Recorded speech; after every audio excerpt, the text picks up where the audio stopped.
ஆண்டவராகிய இயேசுவின் நாமத்தினாலே இந்த காலை வேளையில் கூட உங்களை யாவரையும் வாழ்த்துகிறேன். கர்த்தர் உங்களை ஆசீர்வதிப்பாராக. இந்த நாளிலே கூட 1 சாமுவேல் 12ஆம் அதிகாரம் 22ஆம் வசனத்தை கூட வாசித்து தியானிக்கலாம். கர்த்தர் உங்களை தமக்கு ஜனமாக்கி கொள்ள பிரியமானபடியினால் கர்த்தர் தம்முடைய மகத்துவமான நாமத்தின் நிமித்தம் தமது ஜனத்தை கைவிட மாட்டார். மிக அருமையான வேத வசனம். இந்த வேத வசனத்தில் 2 காரியங்கள் இங்கே சொல்லப்பட்டிருக்கிறது. முதலாவதாக, தேவன் மனிதர்கள் ஒவ்வொருவரையும், கர்த்தருடைய பிள்ளைகள் ஒவ்வொருவரையும் தேவன் நேசிக்கிறவராக இருக்கிறார்.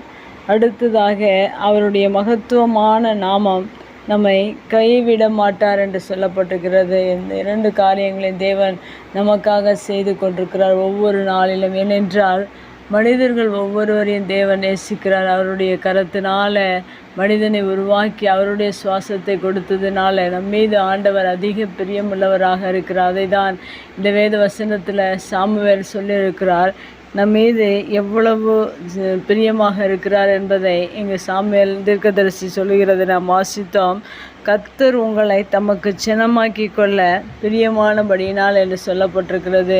அவர் நம்முடைய தேவனுடைய பிள்ளைகளாக, அவருடைய ஜனமாக அவர் ஆக்கி கொள்வதற்கு அவர் பிரியமுள்ளவராக இருக்கிறார். இந்த உலகத்தில் அநேக மக்கள் இருந்தாலும் அவருக்கென்று ஒரு சொந்த ஜனத்தை, ஒரு கூட்டத்தை தேவன் ஏற்படுத்தி அவர்கள் மேலே பிரியமாயிருந்தார். வேதத்தில் சொல்லப்பட்டிருக்கிறது. ஆபிரகாமை தெரிந்து கொண்டு அவருடைய சந்ததியை அதிகமாக நேசித்து அவர் இந்நாள் மட்டும் அவர் பிரியமாயிருந்து அவருடைய சந்ததியை நடத்தி கொண்டிருக்கிறார், பிரியமாயிருக்கிறார். அது மாத்திரமல்ல, அவருடைய மகத்துவங்களை நாம் வேதத்தில் வாசிக்கிறோம்.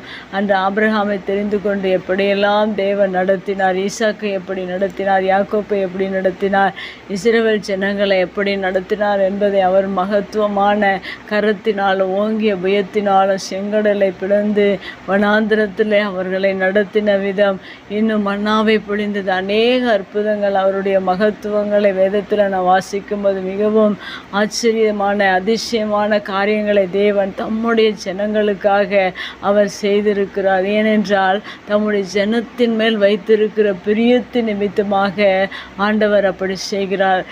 அதனால் இந்த புதிய நாளில் கூட தேவன் நம்மையும் உங்களையும் என்னையும் ஆண்டவர் அதிகமாக நேசிக்கிறார், நம் மீது பிரியமாக இருக்கிறார். அவர் தம்முடைய ஜனமாக நம்மை, இந்த உலகத்தில் எத்தனை மனிதர்கள் இருந்தாலும் அவர் தம்முடைய ஜனமாக தேவன் நம்மை நேசித்து அவர் பிரியமாயிருந்து அநேக மகத்துவமான காரியங்களை நம்முடைய வாழ்க்கையில் சிறு வயது தொடங்கி தாயின் கருவில் உருவாக முன்பிருந்து ஆண்டவர் நம்முடைய வாழ்க்கையின் பாதையில் அநேக மகத்துவமான காரியங்களை செய்து இந்த நாள் மட்டும் தேவன் நம்மை கைவிடாதபடிக்கு நம்மை நடத்தி கொண்டிருக்கிறார். எத்தனையோ ஆபத்துக்கள், எத்தனையோ சூழ்நிலைகள், எத்தனையோ அதிர்ச்சிக்குரிய செய்திகள் இந்த உலகத்தில் நடந்தாலும், அப்படிப்பட்ட சூழ்நிலையின் மத்தியில் அந்த உலகத்தில் நாம் வாழ்ந்து கொண்டிருந்தாலும் தேவன் தம்முடைய மகத்துவங்களை நம்முடைய வாழ்க்கையில் ஆண்டவர் காண்பித்து நம்மை கைவிடாதபடிக்கு இந்த நாள் மட்டும், இந்த நிமிடம் மட்டும் ஆண்டவர் நடத்தி வருகிறார். என்றால்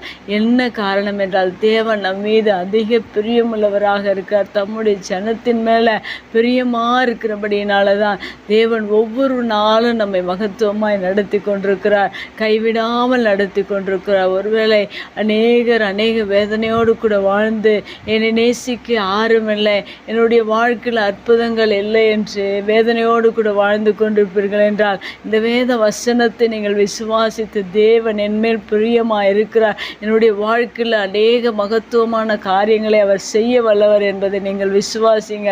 தேவன் உங்களையும் கைவிடாதபடிக்கு உங்களை நடத்தி உங்களை ஒவ்வொரு நாள் அதிசயமாக அவருடைய மகத்துவங்களை காண்பித்து உங்களை நடத்த அவர் வல்லவராக இருக்கிறார். உங்கள் மீது பிரியமாக இருக்கிறார். உலகத்தில் அநேக உறவுகள், அநேக மனிதர்கள் உங்களை நேசிக்காவிட்டால் தேவன் உங்கள் மீது பிரியமாக இருக்கிறார் என்பதை நாம் அறிந்து கொள்ள வேண்டும். அவர் மகத்துவங்களை நம்முடைய வாழ்க்கையில் செய்கிறார் என்பதை நாம் அறிந்து கொள்ள வேண்டும். தேவன் நம்மை கைவிட மாட்டார் என்பதை நாம் அறிந்து கொள்ளும்போது ஆண்டவர் இன்னும் நம்மை அதிசயமாக அற்புதமாக நடத்தி உங்களை ஒவ்வொரு நாளும் நடத்த, இனிமேலும் நடத்த, இதுவரைக்கும் நடத்தி வந்த தேவன் இனிமேலும் உங்களை நடத்த அவர் வல்லவராக இருக்கிறார். கைவிடாதபடிக்கு உங்களை நடத்துகிற ஒருவர் உண்டு. அவரை நீங்கள் அதிகமாக நேசிங்கள், அவர் உங்களை நேசிக்கிறார். கண்களை முடிச்சு ஜெபிக்கலாம். அன்பு தகப்பனே, நீர் எங்கள் மேல் பிரியமாக இருக்கிறபடினால எங்களை கைவிடாதபடிக்கு மட்டும் நீங்கள் நடத்துனீங்களே, அதற்காய் நன்றி. இனிமேல் நடத்த போகிறதற்காய் நன்றி. உடைய வார்த்தை கேட்கிற ஒவ்வொரு பிள்ளைகளையும் நீர் அப்படியாய் நடத்துவீராக. இயேசுவின் நாமத்தில் ஜெபக்கிறேன் நல்ல பிதாவே, ஆமேன்.